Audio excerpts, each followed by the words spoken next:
पद्मिनी एकादशी व्रत कथा। अधिक मास में आने वाली एकादशियों का विशेष महत्व है। इन एकादशियों का व्रत करने के साथ साथ कथा भी जरूर पढ़नी या सुननी चाहिए। पद्मिनी एकादशी। अर्जुन ने भगवान श्री कृष्ण से कहा कि आप पुरुषोत्तम मास के शुक्ल पक्ष में पड़ने वाली एकादशियों के बारे में बताएं। श्री कृष्ण भगवान बोले, हे पार्थ, अधिक मास की एकादशी पुण्यों को देने वाली इस एकादशी का नाम पद्मिनी है।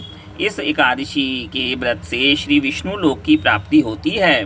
पद्मिनी एकादशी की व्रत कथा। त्रेता युग के समय महिष्मतीपुरी राज्य में एक कार्तवीर्य नाम का राजा था।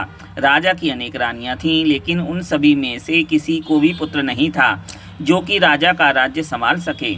इस बात को लेकर राजा बहुत चिंतित रहता था। राजा ने देवता, पितृ, सिद्ध और अनेक चिकित्सकों आदि से पुत्र प्राप्ति के लिए प्रार्थना की, लेकिन राजा के सभी प्रयास असफल रहे। उसके बाद राजा ने निर्णय लिया कि वह तपस्या करेगा। राजा तपस्या के लिए जा रहे थे तो उनके साथ उनकी परम प्रिय रानी, जो इक्ष्वाकु वंश के राजा हरिश्चंद्र की पद्मिनी नाम की कन्या थी, राजा के साथ वन में गईं। वन में दोनों गंधमादन पर्वत पर तपस्या करने लगे। राजा ने उस पर्वत पर 10,000 साल तक तप किया, फिर भी उन्हें पुत्र की प्राप्ति नहीं हुई। तब रानी कमलनयनी पद्मिनी से अनसुईया जी ने कहा कि 12 महीनों में से भी अधिक महत्वपूर्ण पुरुषोत्तम मास होता है, जो 32 माह पश्चात आता है। इसमें द्वादशी युक्त पद्मिनी शुक्ल पक्ष की एकादशी का जागरण समेत व्रत करने से भगवान प्रसन्न होते हैं और तुम्हारी मनोकामना को पूर्ण भी करेंगे।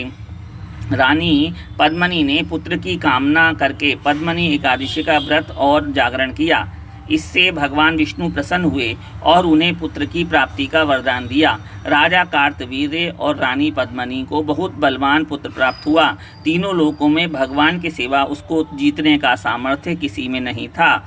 जो व्यक्ति पुरुषोत्तम मास, मल मास, अधिक मास या लौंद के महीने के शुक्ल पक्ष की एकादशी का व्रत करता है और कथा का पाठ करता है या सुनता है, उन पर भगवान विष्णु की कृपा बनी रहती है और उन्हें विष्णु लोक की प्राप्ति होती है। जय जय श्री कृष्ण। एकादशी माता की जय हो।